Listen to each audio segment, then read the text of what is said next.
I'm Dr. Neeraja, Chief Fertility Specialist, Dr. Neeraja's Fertility and Gynec Center, KPHB 6th base. Foods for detox చూద్దాం. So detoxification అంటే పేరులోనే ఉంది, detoxification. So మనము బయట తింటాము, process food తింటాం, జంక్ ఫుడ్ తింటాం, చేతులు కడుక్కుంటాం, కడుక్కోం, పెస్టిసైడ్స్ ఉంటాయి, ఇన్సెక్టిసైడ్స్ ఉంటాయి, సో కెమికల్ ఎక్స్పోజర్ ఉంటుంది, ఎండోక్రైన్ డిస్ట్రప్టివ్ కెమికల్స్ అంటాం కదా, నానా రకాలుగా తింటాం. సో వీటి వల్ల మనము ఇమ్యూనిటీ తగ్గిపోవడము, ఇన్ఫెక్షన్స్ ససెప్టబుల్ అవ్వడం జరుగుతూ ఉంటుంది. సో మెయిన్ మనకు బాడీలో ఇంపార్టెంట్ డీటాక్సిఫై చేసే ఆర్గాన్ లివర్.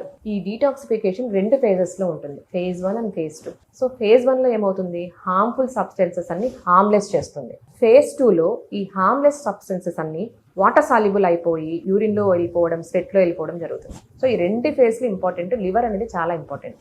సో కొన్ని స్పెసిఫిక్ ఫుడ్స్ చెప్తానండి, ఇది మెయిన్ డీటాక్స్ చాలా ఇంపార్టెంట్. మెయిన్ ఏంటంటే బీట్రూట్ అనేది డీటాక్సిఫికేషన్ చాలా చాలా ఇంపార్టెంట్. సో డైట్లో బీట్రూట్ ఇంక్లూడ్ చేసుకోవాలి. ఇంకొకటి cruciferous, cabbage, cauliflower, turnip, green leafy vegetables, ఇవి కూడా చాలా ఇంపార్టెంట్. ఇంకొకటి గార్లిక్.